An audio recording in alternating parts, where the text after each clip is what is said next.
नमस्कार दोस्तों। और जैसा कि आपको पता है यूपीएससी 2022 की मेंस परीक्षाएं स्टार्ट हो चुकी हैं और आज पहला दिन था। और पहले दिन जो है एसए का पेपर हुआ है। एसए का पेपर देखते हैं कि इस बार कैसा रहा है। और जैसा कि आपको पता है 3 घंटे का होता है और 250 नंबर के 2 एसए लिखने होते हैं, जो कि अलग अलग खंडों में सेक्शन और एक सेक्शन बी में बटे होते हैं।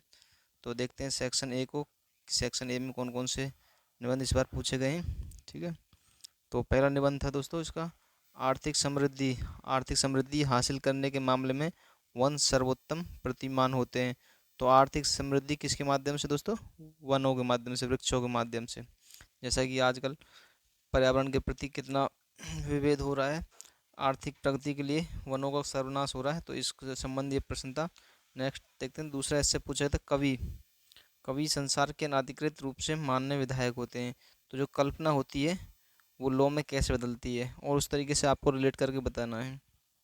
तीसरा है दोस्तों, इतिहास वैज्ञानिक मनुष्य के रूमानी मनुष्य पर, वैज्ञानिक मनुष्य के रूमानी मनुष्य मतलब आत्मा, एक तरीके आत्म मनुष्य पर विजय हासिल करने का एक सिलसिला है। तो ये तीसरा निबंध था। चौथा निबंध दोस्तों, जहाज बंदरगाह के भीतर सुरक्षित होता है परंतु इसके लिए वो होता नहीं है। जैसे कि जहाज होता है वो बंदरगाह पर तो सेफ रहता है, लेकिन जैसे बाहर जाएगा दोस्तों वहाँ पर उसको जो है कुछ भी हो सकता है उसका, लेकिन वो बंदरगाह पर खड़े होने के लिए नहीं बनता, बल्कि जो जिसका कार्य है वो उसको वही करना पड़ता है। मतलब कहने का अर्थ यही है, कर्म करो। दोस्तों ये 4 ए जो है, 4 प्रश्न खंड ए में आए। अब नेक्स्ट खंड देखते हैं दोस्तों, खंड बी। तो खंड बी में दोस्तों पहला प्रश्न है, छप्पर। छप्पर मरम्मत करने का समय तभी होता है जब धूप खिली हो। तो छप्पर मरम्मत करने का समय कब होता है? जब धूप खिली हो। नेक्स्ट प्रश्न है दोस्तों, आप उसी नदी में दोबारा नहीं उतर सकते। आप उसी नदी में, जिस नदी में पहले उतरे हो उस नदी में दोबारा नहीं उतर सकते। नेक्स्ट है, हर असमंजस के लिए मुस्कुराहट ही चुनिंदा साधन है। तो जो मुस्कुराहट है वो कितने गमों से आपको उभार सकती है, इसमें ये बताने की चेष्टा की गई है।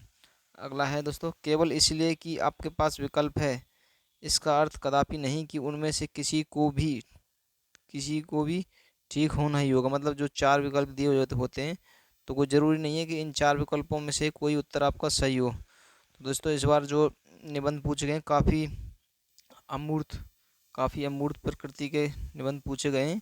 सीधे सीधे फॉरवर्ड प्रश्न नहीं है कि आपको पूछा पर्यावरण से संबंधित तो पर्यावरण के बारे में बता दिया आपको, मतलब इधर से उधर से घुमा घुमा के बातें पूछी जा रही हैं।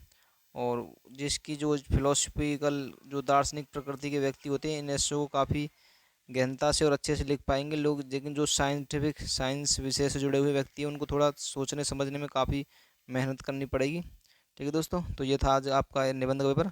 और आगे जैसे भी paper, first paper, second paper, third paper, fourth paper आएंगे, हम आपको उनके आपके लिए उपलब्ध करवाएंगे। और हमारे चैनल को दोस्तों लाइक शेयर सब्सक्राइब जरूर कीजिए। धन्यवाद दोस्तों।